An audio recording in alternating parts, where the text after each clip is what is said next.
Assalamualaikum warahmatullahi wabarakatuh. Kembali berjumpa dengan Bapak Justinus Depa Aken Selbegen dalam pembelajaran seni budaya.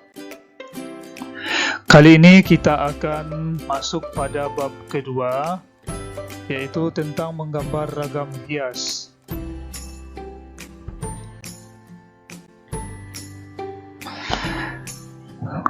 Terlebih dahulu kita lihat peta konsep menggambar ragam hias. Yang pertama, menganalisis konsep ragam hias. Yang kedua, merumuskan ciri-ciri ragam hias. Yang ketiga, menganalisis pola ragam hias. Yang keempat, menentukan teknik pembuatan ragam hias. Yang kelima, memilih bahan dan alat untuk pembuatan ragam hias. Yang keenam, menggambar ragam hias, flora dan fauna.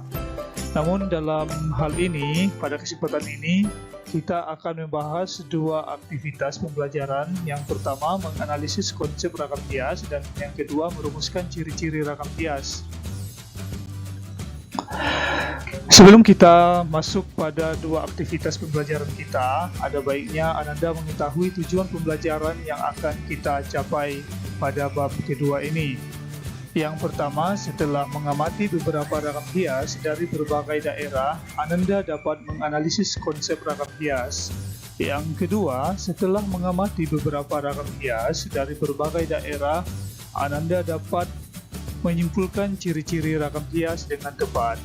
Yang ketiga, setelah mengeksplorasi beberapa ragam hias yang berbeda, Ananda dapat menganalisis pola ragam hias dengan benar. Yang keempat, setelah mengamati ragam hias yang berbeda pembuatannya, Ananda dapat menentukan teknik pembuatan ragam hias dengan benar. Yang kelima, setelah mengobservasi beberapa pola ragam hias, Ananda dapat menentukan bahan dan alat untuk menggambar ragam hias dengan tepat. Dan yang keenam, setelah menganalisis pola dan bentuk ragam hias, Ananda dapat membuat gambar ragam hias flora dan fauna. Baik, kita masuk pada aktivitas yang pertama, yaitu menganalisis konsep ragam hias. Indonesia adalah negara yang sangat kaya dengan sumber dayanya yang sangat melimpah. Negara Indonesia adalah negara kepulauan yang terdiri dari beribu-ribu pulau. Banyaknya jumlah pulau menjadi Indonesia sebagai negara yang terdiri dari berbagai suku yang mendiami banyak pulau tersebut. Setiap suku memiliki kekhasan dan keunikan tersendiri dalam melestarikan adat istiadat dan budayanya. Salah satu hasil karya dari banyak suku yang ada di Indonesia adalah karya ragam hias dan ornamen. Masing-masing daerah dengan suku bangsanya menghasilkan ragam hias dan ornamen yang berbeda pula.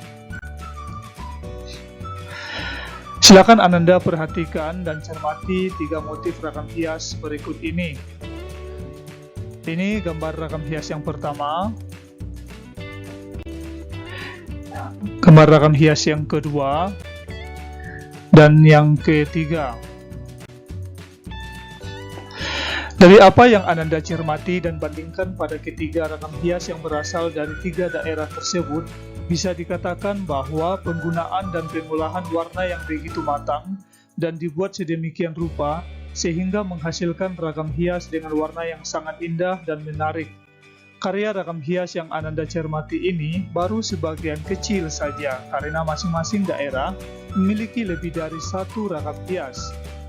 Di samping pemilihan warna yang tepat, pemilihan pola hias pun juga harus tepat sehingga menghasilkan ragam hias yang merupakan ciri khas dari daerah masing-masing.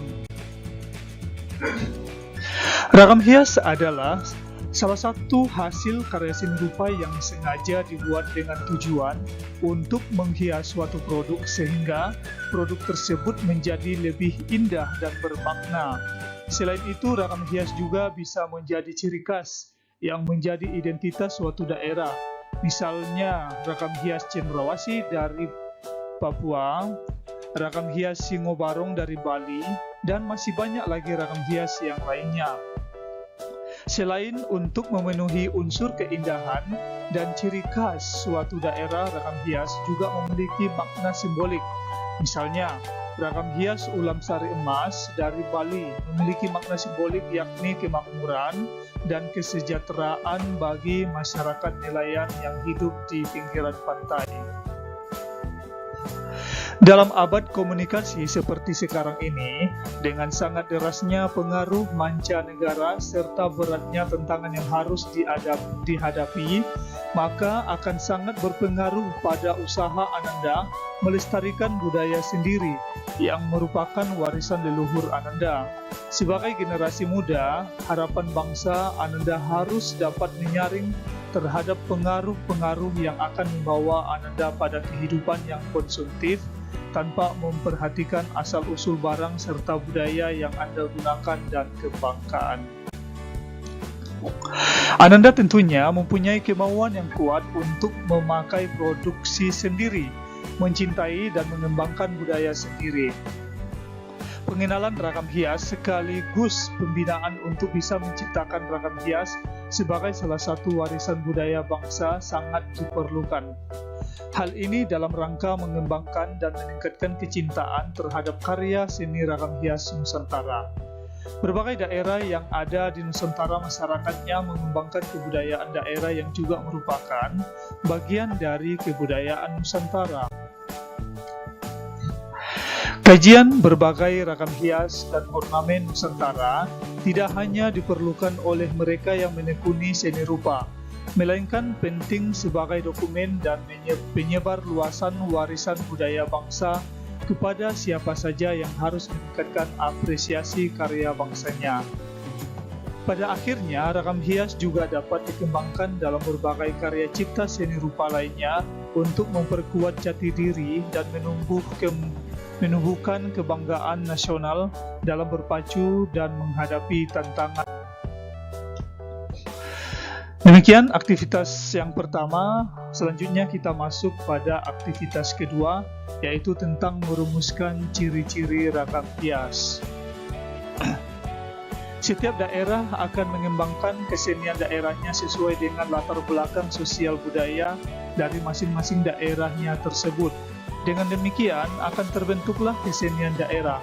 Kesenian daerah lebih banyak menggunakan unsur-unsur seni suku bangsa daerah tertentu dalam proses pembuatannya, sehingga warna, rasa, dan etnik akan sangat nampak pada kehadirannya. Dalam kenyataannya, karya seni rupa yang dicipta tidak semata untuk keindahan. Begitu pula sebaliknya, tak ada benda pakai yang dibuat fungsional semata. Keindahan pada produk benda seni bukan sekedar untuk memenuhi keindahan, melainkan berpadu dengan kaidah moral, adat, kepercayaan, dan sebagainya, sehingga bermakna sekaligus indah. Nah, dalam hal ini pernah kita bahas pada pembelajaran bab pertama, yaitu Bapak pernah menyampaikan bahwa seni ini tidak hanya dinikmati keindahannya saja, tetapi seni memiliki etika. Nah, di situ dikatakan bahwa seni memiliki seni berestetika dan beretika. Itu. Nah, di sini kembali lagi diingatkan bahwa seni tidak hanya memenuhi untuk keindahannya saja, tetapi berpadu dengan kaidah moral, adat, kepercayaan, dan sebagainya. Nah, ragam hias tidak saja membuat perupaan menjadi lebih indah, namun juga membuat benda yang dikenainya menjadi lebih bermakna. Pemilihan warna untuk ragam hias tradisional, kebanyakan warna yang dipilih adalah warna merah, putih, hitam, dan kuning. Keempat warna ini dapat dilihat pada pewarnaan ukir di Toraja di Sulawesi Selatan, Patung Asmat di Papua, dan Tenun Sumba di Nusa Tenggara Timur. Warna merah sebagai simbol api menunjukkan keberanian dan semangat.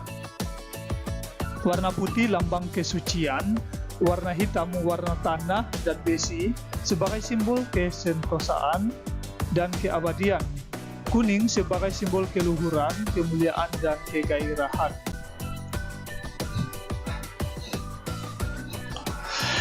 Gambar di atas adalah motif ragam hias yang merupakan bahan dari tumbuhan. Nah, silakan Anda cermati terlebih dahulu.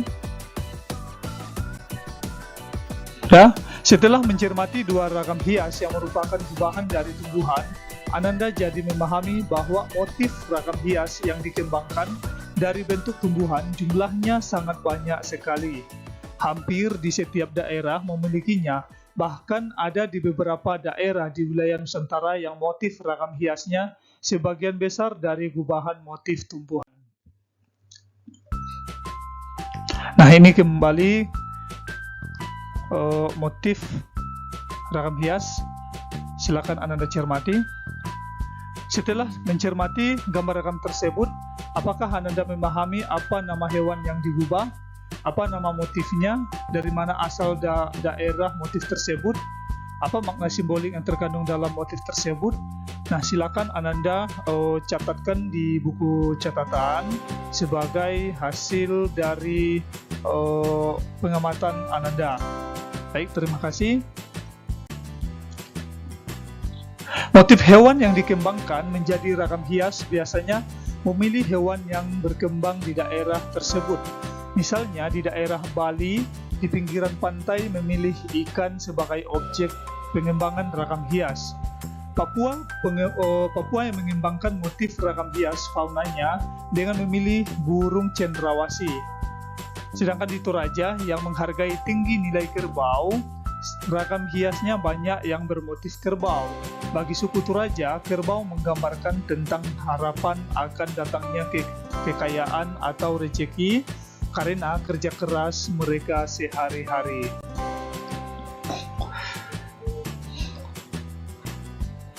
Silakan Ananda amati terlebih dahulu, cermati. Nah, perhatikan baik-baik. Dari gambar di atas, tampak bahwa keteraturan dan ketertiban merupakan ciri umum ragam hias Toraja. Selain itu, ragam hias Toraja juga bermotif abstrak dan geometris. Alam sering digunakan sebagai dasar dari ornamen Toraja, karena alam penuh dengan abstraksi dan geometris yang teratur. Istimewanya, ragam hias Toraja juga mengandung arti dan nilai-nilai kehidupan. Arti atau nilai-nilai kehidupan tersebut berhubungan erat dengan falsafah hidup orang Toraja. Makna atau arti dari ragam hias tersebut umumnya berupa nasihat-nasihat agar Ananda menjalani hidup ini dengan baik dan benar, selalu bekerja keras, belajar keras, saling menghargai, serta senantiasa membina persatuan dan kekeluargaan, serta ketakwaan kepada Tuhan Yang Maha Esa. Berikut ini disediakan ragam hias lain yang berasal dari daerah Nusantara lainnya. Simak baik-baik ragam hias tersebut. Ananda tentunya dapat menyimpulkan bahwa betapa kayanya kreativitas dan budaya suku-suku bangsa Ananda yang beragam tersebut. Budayanya beragam, ragam hiasnya beraneka macam atau beraneka ragam, dengan bentuk-bentuk yang berbeda-beda pula. Semuanya menarik dan kreatif. Ada yang gagasannya berasal dari bentuk-bentuk flora, ada juga yang berbentuk fauna, bahkan berbentuk manusia, geometris dan abstrak. Ini, silakan Ananda cermati asal daerah mana motif ragam hias di atas. Silakan Ananda tuliskan di buku catatan. Ini juga. Nah, tadi gambar ragam hias yang pertama itu adalah gambar ragam hias dari Papua, sedangkan yang kedua itu Singo Barong dari Bali. Maka kita akan bahas ragam hias Papua yang diaplikasikan pada batik mempunyai ciri khas, memilih warna-warna yang cerah dan pola hias yang asimetris. Asimetris di sini kita sudah bahas pada pembelajaran bab pertama, pada pembelajaran tentang menggambar flora, fauna, dan alam benda. Ada pembelajaran ada komposisi simetris dan asimetris. Nah, di sini asimetris itu berarti objek sebelah kiri dan sebelah kanan tidak sama namun seimbang. Nah, itu artinya motif yang dipilih biasanya manusia dan hewan. Makna simbolik yang terkandung pada beberapa motif Papua sebagai berikut. Yang pertama, motif cendrawasih menggambarkan kekayaan, keindahan, dan keanggunan alam dan fauna Papua. Motif asmat ini patung Asmat menggambarkan keunikan dan tradisi patung ukir kayu dari masyarakat Papua. Yang ketiga, motif Komoro menggambarkan kreativitas, semangat, keberanian penduduk asli Papua. Yang keempat, motif Tifa Honai menggambarkan filosofi rumah khas masyarakat Papua yang penuh kebahagiaan. Sedangkan yang terakhir, motif Prada menggambarkan kekayaan alam Papua, utamanya tambang emasnya yang melimpah di Gunung Grasberg. Ini ragam hias Bali. Tadi sudah dilihat contohnya Singo Barong. Kain batik Bali memiliki corak ragam hias yang sangat beragam. Yang pertama, motif batik buketan berupa tanaman bunga yang tersusun sepanjang kain dengan hiasan tambahan kupu-kupu, burung hong, bangau, dan juga sulur-suluran yang menambah keindahan. Yang kedua, motif merak Abiorhokokai menggambarkan keindahan burung merak sebagai poros corak utama pada kain dan dihiasi kelopak menyerupai bunga sakura. Yang ketiga, motif ulam sari mas menggambarkan kesejahteraan dan kemakmuran masyarakat yang hidup di pesisir pantai. Motif Singo Barong menggambarkan seekor binatang yang tidak nyata yang ditemukan dalam kehidupan nyata. Keajaiban wujud singa tersebut dapat dilihat dari berbagai unsur yang merupakan penggabungan singa dan macan. Kata barong banyak terdapat pada kesenian di Jawa maupun di Bali, di mana seekor binatang yang tidak nyata ditemukan dalam realitas kehidupan. Motif penari Bali menggambarkan makna seorang penari yang sedang memperagakan gerakan tari khas Bali. Sedangkan motif pisan maknanya adalah harapan, doa, dan keselamatan. Biasanya diberikan kepada kekasih yang hendak pergi jauh, harapannya agar kembali dengan selamat. Ragam hias Kalimantan. Motif kembang munduk atau menggambarkan keterikatan hubungan manusia dengan lingkungan, hubungan saling melindungi dan memberi. Sedangkan motif kembang mengalir menggambarkan dukungan dari lingkungan atau solidaritas keluarga akan melancarkan kehidupan masa depan. Sedangkan yang ketiga, motif daya latar Gringsing mempunyai makna akulturasi kebudayaan yang berbeda, yakni Dayak dan Jawa, bahwa dengan perbedaan itu tidak untuk saling bermusuhan tetapi saling melengkapi. Silakan Anda cermati terlebih dahulu gambar ragam hias atau pola ragam hias. Nah, itu merupakan ragam hias dari Yogyakarta. Motif ceplok grompol melambangkan harapan orang tua akan semua hal baik berkumpul seperti kebahagiaan, rezeki, hidup rukun, dan kesejahteraan untuk mempelai berdua. Motif kaung melambangkan 4 arah mata angin atau sumber tenaga yang berporos pada kekuatan, yakni timur, matahari terbit sumber kehidupan, utara gunung lambang tempat tinggal para dewa, barat matahari terbenam lambang turunnya keberuntungan, selatan zenit puncak segalanya. Kaung juga berarti kesederhanaan raja, kesejahteraan, dan keadilan. Sedangkan motif parang disebut juga batik keris. Motif ini merupakan motif paling kuat dibandingkan motif lainnya. Motif ini berupa garis-garis tegas disusun secara diagonal paralel. Parang diartikan sebagai ombak lautan sebagai sumber tenaga alam. Dalam hal ini yang dimaksud adalah raja. Komposisi kemiringan pada motif ini melambangkan kewibawaan, kekuasaan, kebesaran, serta gerak cepat pemakaiannya. Baik, demikian pembelajaran kita. Maka ada tugas atau latihan yang harus Anda kerjakan, yaitu yang pertama, sebutkan 2 contoh ragam hias dari Bali, jelaskan makna filosofis dari masing-masing ragam hias tersebut. Yang kedua, jelaskan makna dari warna putih, hitam, kuning, merah yang biasa digunakan untuk memberikan warna pada ragam hias tradisional.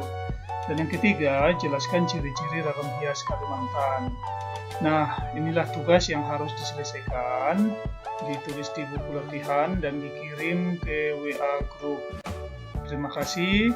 Wassalamualaikum warahmatullahi wabarakatuh.